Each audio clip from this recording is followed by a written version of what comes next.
Hello everyone, this is Fine from Awesome Tech Gaming Pro. Today I'm going to talk about Sony Bravia X90k and the Samsung S95B. You know, X90k is a full array local dimming TV which is 2022 release from Sony that is meant to replace last year's X90J as a mid-tier offering. Most manufacturers are putting most of their attention towards the newer mini LED backlight systems.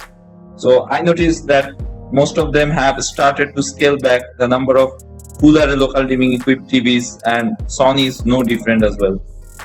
As such, in this Sony X90k, full array local dimming backlight can produce great results if utilized correctly.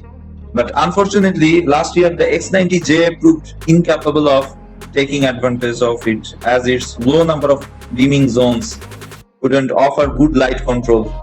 The X90k seems to have many of the same specifications. So I'm curious to see if Sony did change anything this year, or this TV comes with all the same problems. A real quick look over the specifications indicate that X90k uses the cognitive processor XR along with a full array backlight system with local dimming. I also get a VA panel with a frequency of 120 Hz depending on the region, while other features including Dolby Vision support, Sony's acoustic multi-audio with Dolby Atmos and DTS support, HDMI 2.1 ports, while as with all TVs from Sony in terms of operating system. Actually, in pure specifications comparison, there doesn't seem to be any difference between the X90k and the X90J, other than a few new features that have been added particularly for this year. If you see the image processing of X90k it uses a familiar cognitive processor XR. As usual, manufacturers don't provide a lot of details, and I don't know for certain if the chip used in the 2022 TV is exactly the same as in last year. But from the promo material, the processor comes with all the same specifications and features. The new chip divides the screen into hundreds of zones and recognizes individual objects in these zones better than even ever before. What's more, it can cross-analyze around a few 100,000 different elements that make up a picture in a second, like focal points, contrast, colors, motion, and clarity, and determine ways in order to improve the end result even more. In terms of upscaling capabilities, the X90k proved to be a very capable one.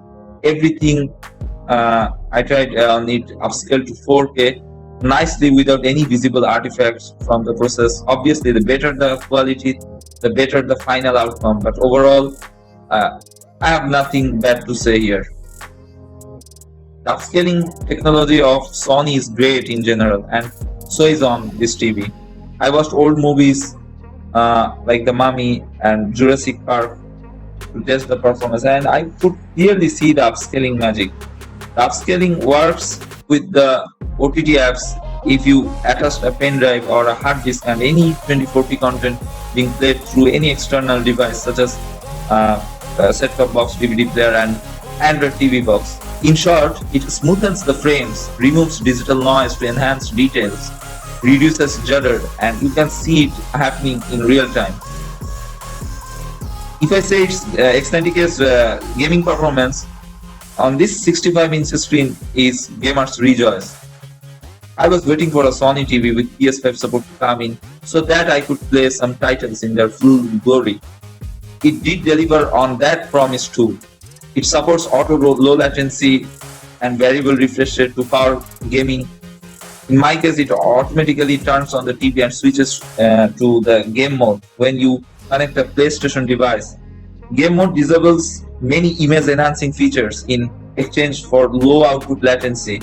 Note that the technology is limited to Sony devices, so it won't work with Xbox, and you will have to manually switch from the remote and lock your settings by yourself. The visuals of games like Ghosts of Tsushima and Spider-Man Miles Morales look breathtaking.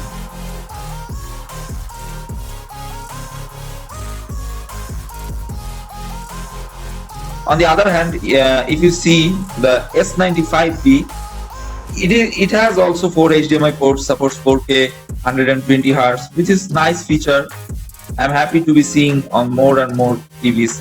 The power cable angles of the left edge of the control box. The control box and stand both have built-in channels for cable routing, which is way to keep your setup tidy.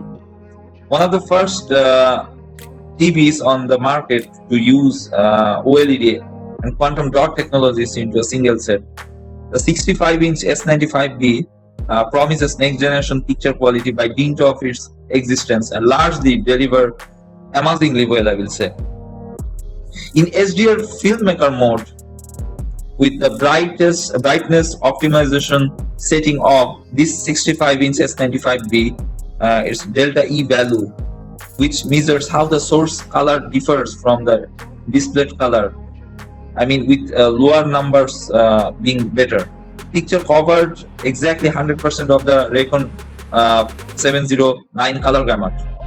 Using the same settings, the set's brightness registered as 329.5 nits, a high result for an OLED TV.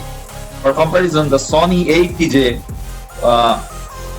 was slightly less accurate in its custom mode, with a delta E of 3.3645, covered more of the Recon 709 gamma. I saw even better brightness from the 65-inch S95B with HDR content, with the set measuring about 1050 nits with a 10% field.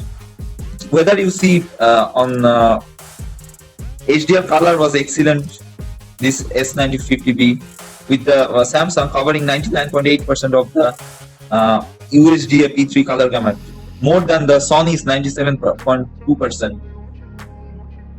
This S95B picture is bright and both rich and accurate with its colors. These results were mirrored in every piece of content. This is the latest firmware 103 used in this S95B. Actually, this latest firmware have some issues. The white looks some pink effect, and it's like tinted color. I think 1302 firmware is better. If you update 1303 firmware update, you may face this issue. I hope Samsung will fix this problem on the next firmware update.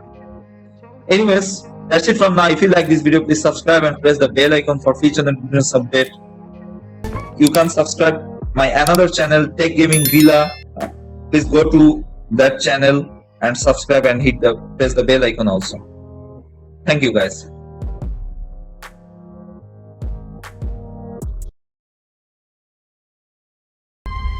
To change your